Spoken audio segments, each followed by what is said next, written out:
Hi, I'm Matt from Wex Photographic, and today I'm going to be answering the question, what is exposure compensation? Exposure compensation is a feature that's found across cameras of all levels, from the cheapest compacts right through to professional DSLRs.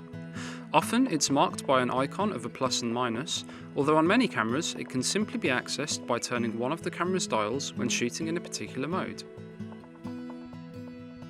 Exposure compensation allows you to override your camera's suggested exposure settings so that your images are exposed more to your liking.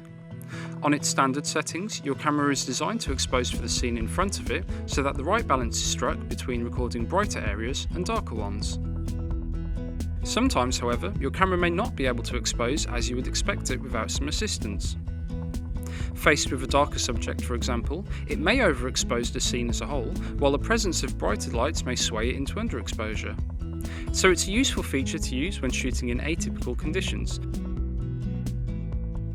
Here's how it works. Exposure compensation programs the camera to record the scene with a bias of some sort, either in the direction of underexposure or overexposure. If you've taken a couple of images under a particular set of lighting conditions, and you can see the camera is not exposing as you would like it, applying exposure compensation allows you to keep this bias for all subsequent images.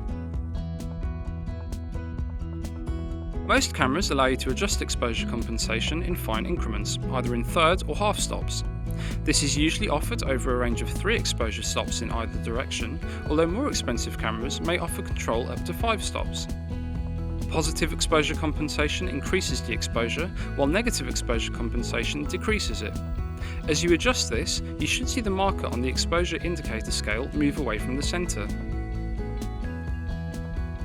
The feature is typically available in program, aperture priority, and shutter priority modes, although what actually happens when you apply this varies with each exposure setting. In the program mode, the camera will usually adjust both the aperture and shutter speed to maintain more of a balance than if one were to be adjusted on its own, while in the aperture priority mode, the camera will adjust the shutter speed as it assumes you've already set the aperture to your liking. Likewise, in the shutter priority mode, the camera will assume you want control over the shutter speed and not the aperture, and so it will adjust the aperture. In all cases, the result is an increased or decreased exposure. Cameras usually disable the feature in the auto mode, as it's assumed that those using the auto setting will not require exposure compensation, and similarly in the manual mode, it's not deemed to be necessary as users already have control over both aperture and shutter speed.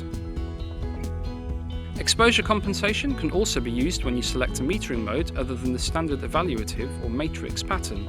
Here, the camera will still base its calculations on the pattern selected, such as center weighted or spot, but it will bias the reading to your preference. For more tips and advice, subscribe to our channel, visit us on Twitter, Facebook or Google+, or check out wexphotographic.com/blog.